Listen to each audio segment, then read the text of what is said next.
ব্যক্তি গীবত করে সে যেন তার মৃত মরা ভাইয়ের পচা গোশত খায়। গীবত করা, গীবত কাকে বলে? রাসূল সাল্লাল্লাহু আলাইহি ওয়াসাল্লাম বলেন গীবত হচ্ছে যিকরুকা আখাকা বিমা ইয়াকরাহু, তোমার ভাইয়ের অনুপস্থিতিতে তোমার ভাই সম্পর্কে এমন কিছু বলা যেটা শুনলে সে অপছন্দ করে, এমন কিছু বলা যেটা শোনা সে পছন্দ করে না। তো এক সাহাবী বলেন, ইয়া রাসূলুল্লাহ আফারাআইতা ইন কানা ফি মা আকুল, হে আল্লাহর রাসূল আমার ভাইয়ের মধ্যে যদি আসলেই সেই সমস্যাটা থাকে তাইলেও কি গীবত হবে? রাসূল সাল্লাল্লাহু আলাইহি ওয়াসাল্লাম বললেন, আরে তাইলেই তো গীবত হবে।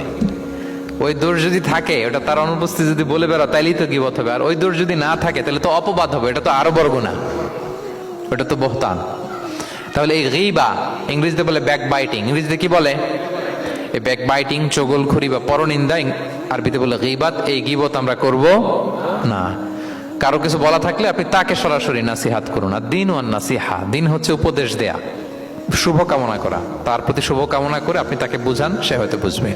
কিন্তু আপনি তার অনুপস্থিতিতে তার নামে বাজে কথা, মন্দ কথা বলতে পারবেন, এটা অনেক বড় পাপ। একজনের ব্যাপারে আরেকজনের কান ভারী করা, ওর কথা ওর কাছে, ওর কথা ওর করে, এরকম করে সমাজের মধ্যে একটা গিরিঙ্গি লাগায়, আছে না নেই? এটা হারাম। রাসূল সাল্লাল্লাহু আলাইহি ওয়াসাল্লাম বলেন, মেরাজের রাত্রে আমি দেখেছি কিছু লোক লাহুম আদফার মিন নুহাস, তাদের নখগুলো তামা দিয়ে তৈরি, নখর ধারালো, ইয়াখদাশুনা বিহা উজুহাহুম ওয়া সুদুরহুম, তারা তাদের নিজের নখ দিয়ে নিজের গালের গোশত, বুকের গোশতগুলো টেনে টেনে ছিঁড়ছে। রাসূল সাল্লাল্লাহু আলাইহি ওয়াসাল্লাম জিবরাইল ইসলামকে বললেন, মানহুম ইয়া জিবরিল, জিবরিল কারা এরা, এত বড় শাস্তি? জিবরাইল ইসলাম বললেন, হুম আহলুল গীবা মিন উম্মাতিক, এরা হচ্ছে আপনার উম্মতের মধ্য থেকে তারা যারা গীবত করে। তারা কি করে?